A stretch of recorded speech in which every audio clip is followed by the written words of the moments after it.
Okay, I'm going to see if I can demo the two tools I've been using to cut. One is sort of a bread knife that I use for a lot of stuff in the garage, and that cuts pretty well, but it leaves the raw edge a little bit pilly, so you can see that. Whereas when you cut with the hot knife, it melts it together and it gives you a little bit more of a friction-resistant bond. With the knife, basically, you just kind of do a sawing action, and it cuts pretty well.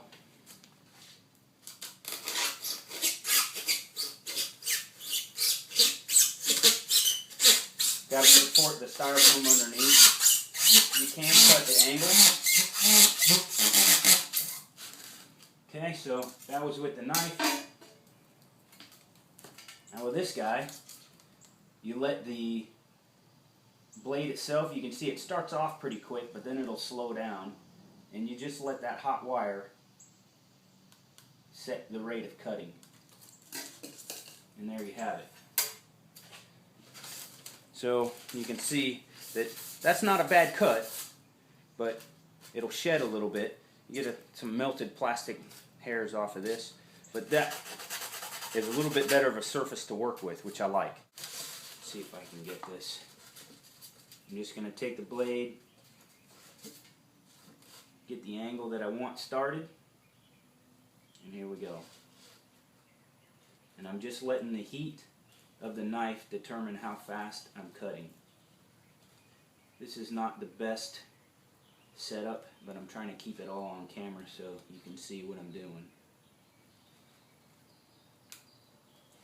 Again, I got this at Joann's. I think it was about 20 bucks. I'm sure they have them other places.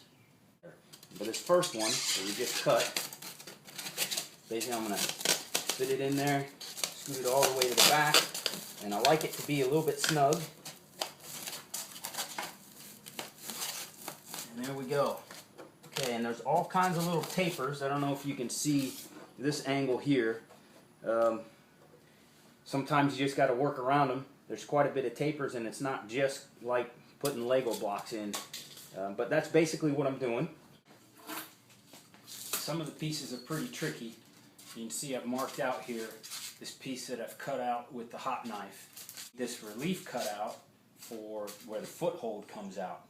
So that's the depth at the front, and it's an even depth to here and then a taper. So I'm going to attempt to kind of match that profile with the hot gun here.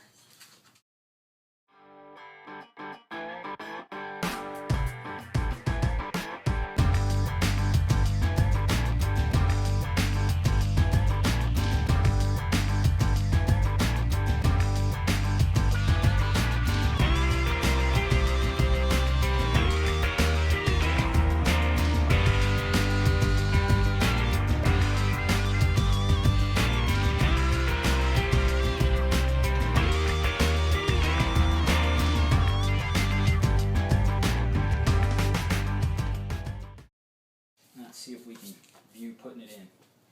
Here's that piece that we just cut with that taper that I'm trying to match this angle a little bit here on the foothold just to give the best support I can. You can see I've already packed around the exhaust and excuse me, above. So now we're working on this space one piece at a time. So let's see if I can fit this in there.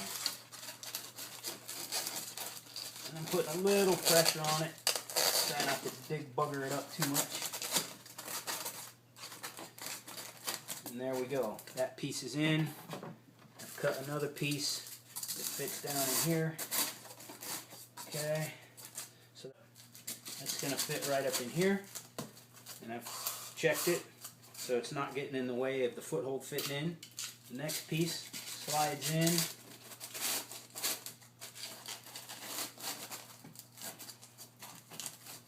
Alright, and there we have it. So it can be done with styrofoam. Okay, so I've drilled my holes. I've got 3/16 rivets, so I used the next drill bit size up. Held it in place, ran my drill in, put a rivet in.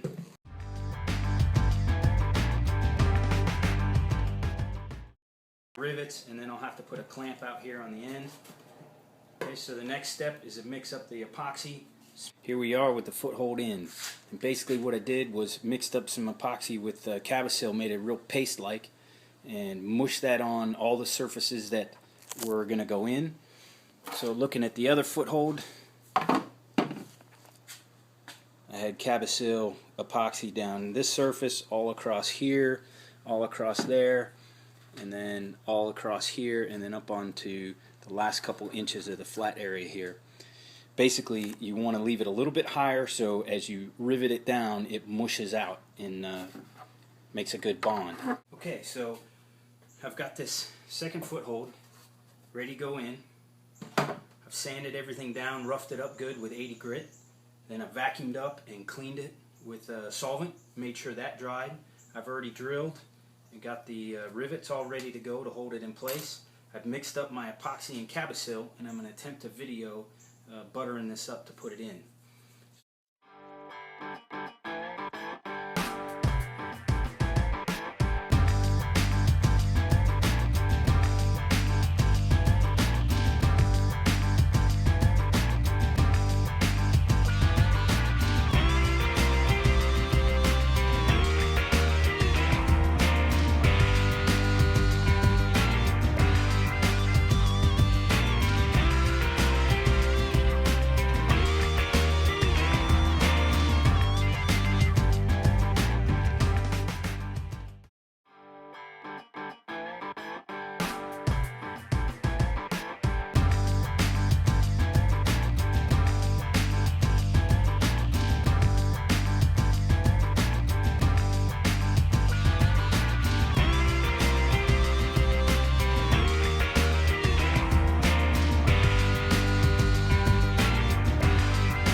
Drilled out my holes that I had pre-marked when I had it all open and I knew there was cavity behind it.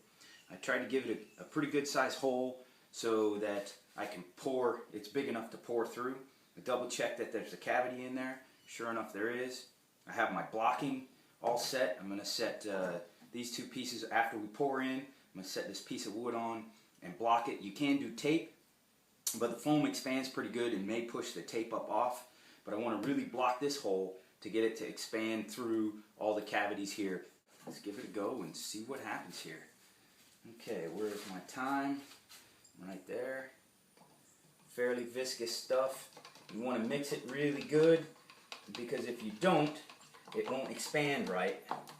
And I've already got plenty of rags and such handy here. There's my 15-second mark. Okay, I'm going to start pouring and let's see what happens here.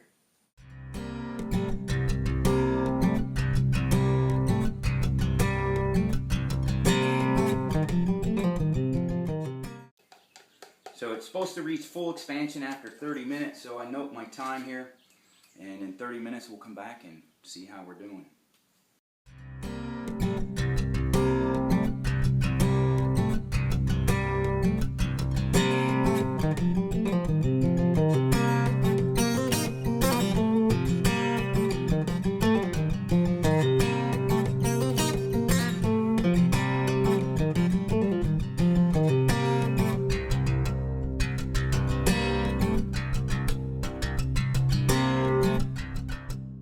So I note the time and it'll be about 30 minutes till this is fully cured, but the expansion will be done here probably in just 3 or 4 minutes. Foam is all cured, and I just wanted to show you quick how that expanding foam works. I don't know if you noticed on the last pour I had about 2 ounces left in the bottom of this cup, and I just set it to the side. It's all cured now, so I can show you what happens with that expanding foam. And you can see it's expanded up over the top of the cup. Pretty hard stuff. And that flexible cup is now not really flexible anymore, and so that's what really gives you some strength in the hole. You can get an idea of the expansion rate there. Again, 2 ounces. There was about that much in the bottom of the cup, and this is what it's expanded to over a period of about an hour. And it's all cured now. Anyway, kind of interesting to see what the foam does.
Okay, so here it is, ready to sand down and hydroturf.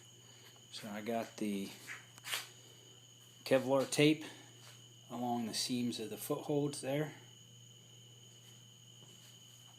both sides, taped it up and epoxied down, and then that piece in the floor.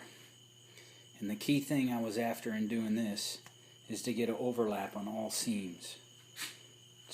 So wherever you can, as you're fiberglassing or Kevlaring or carbon fiber, whatever you're working with, you want to overlap best you can. And then I also made sure to get the rivets coated good so they're sealed.